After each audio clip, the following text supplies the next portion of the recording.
संदीप देशपांडे यांचं पद मनसेचं आणि काम भाजपचं असं शरद कोळी यांनी म्हटलंय। भाजपने देशपांडेंच्या पत्नीला शासकीय पद दिलेलं आहे असं शरद कोळी म्हणाले।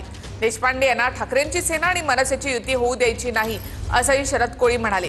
काही झालं तरी ठाकरेंची शिवसेना आणि मनसेची युती होणारच असं शरद कोळी यांनी म्हटलंय।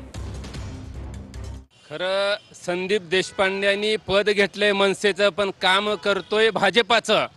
संदीप देशपांडे हे भाजपाचं काम करत आहे, परंतु संदीप देशपांडेच्या पोटात दुखायला लागलेलं आहे। त्याच्या पोटात काळा आलेला आहे, कपटा आलेला आहे आणि ती उठ का सूट युती होणी या पद्धतीने ती वागत आहे, या पद्धतीने बोलत आहे। आणि संदीप देशपांडेच्या बायकोला भाजपने मदत केलेली आहे, त्यांना शासकीय पदावर घेतलेलं आहे, हे देखील आमच्याकडे माहिती प्राप्त झालेली आहे। त्याची संपूर्ण माहिती आम्ही काढत आहोत, लवकरच तुमच्या समोर आणणार आहोत। देशपांडे साहेब, तुम्ही किती जरी वरडला, किती जरी बोंबलला, तुमच्या पोटात किती जरी दुखायला लागलं ना, युती होणार म्हणजे होणारच, दोघं भाऊ एकत्र येणारच। अशी तुमच्यासारखी चिल्लर पार्टी किती जरी वाजली तर काही त्याचा उपयोग होणार नाही।